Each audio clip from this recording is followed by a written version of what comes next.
Okay, so you've chosen a topic, you've narrowed down some research to help you support your ideas, and you have a vague idea of what you want to say to your audience. What's next? We need a plan. I love it when a plan comes together. But before we dive into the plan itself, let's lay some ground rules on what exactly is meant by the idea of creating a plan. You ever notice when you start to say a word over and over again, it just starts to sound weird? Plan, planny, planny, plan.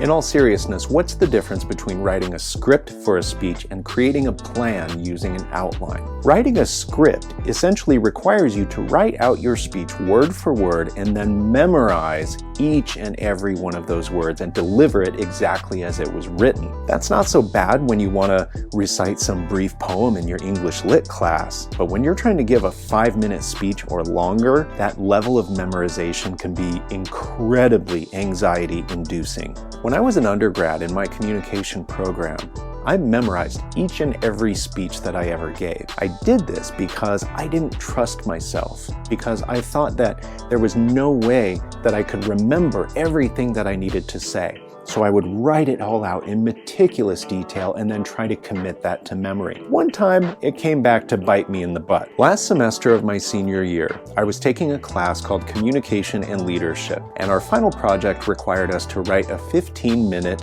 motivational speech based on some element from our boring, dry textbook. I thumbed through that textbook and I looked for something that I could find inspirational, and I found one little blurb that was on the concept of empathy. Empathy I can work with. So I wrote my 15-minute speech, which was about 1,500 words or so.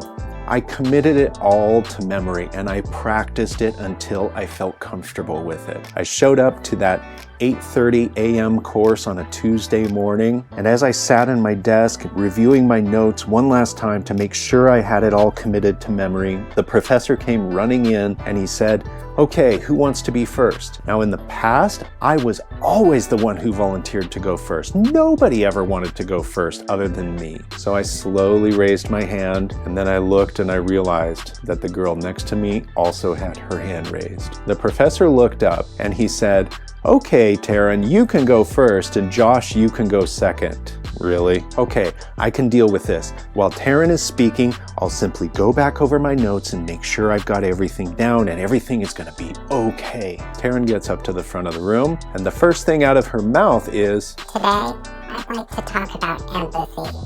"What?" Taryn then proceeded to deliver almost an identical speech to mine. Purely coincidence, but I was still going next. So when she finished her speech and everybody did the classic slow clap, she sat down and the professor said, "Okay, Josh, it's your turn." I get up, I walked to the front of the room, looked at my note cards, and I tossed them in the garbage. I said, "Well, Taryn just delivered my exact speech, so I guess I'm winging it." Over the next 15 minutes, I proceeded to tell the audience stories that all related to what Taryn had just said. And it was honestly one of the best speeches of my entire undergraduate college career. See, my problem was that I was so afraid of failure and of screwing up that I tried to paint over my insecurity with memorizing and trying to control every last element of my speech's outcome. Doing so severely limited my ability to adapt and to remain flexible on the fly. So when a situation came up that challenged that, I struggled a lot. What I did learn from this story was that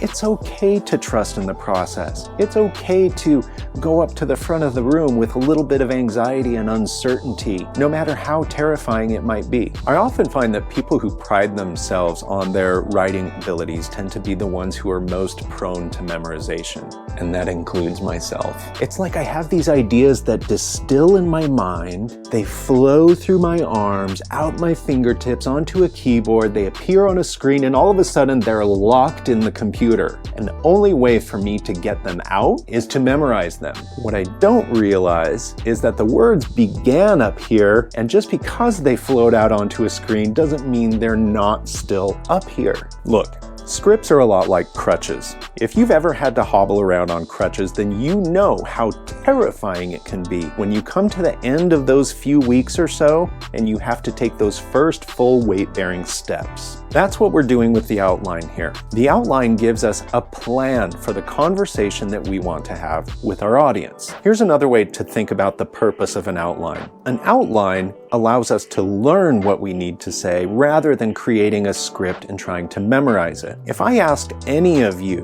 to tell me the story of your first date, your worst date, the day that you took your driving test, why don't we just relax and turn on the radio? I'm sure any one of you could tell me that story from memory without even having to prepare any notes. The reason why is because you know those stories. Sure, you might tell them differently each time and the words might change and you might include some details in this story and leave some out in another, but the ultimate core of those stories remains the same. Outlining frees us from our crutches. Outlining allows us to learn the message and to be able to deliver it freely without having to rely on strenuous memorization that only adds to the anxiety of public speaking. To get there definitely requires practice, but that's a topic for a later video. In our next video, we'll learn more about the basic speech recipe for speaking to inform and how to implement that into an outline format, so stick around.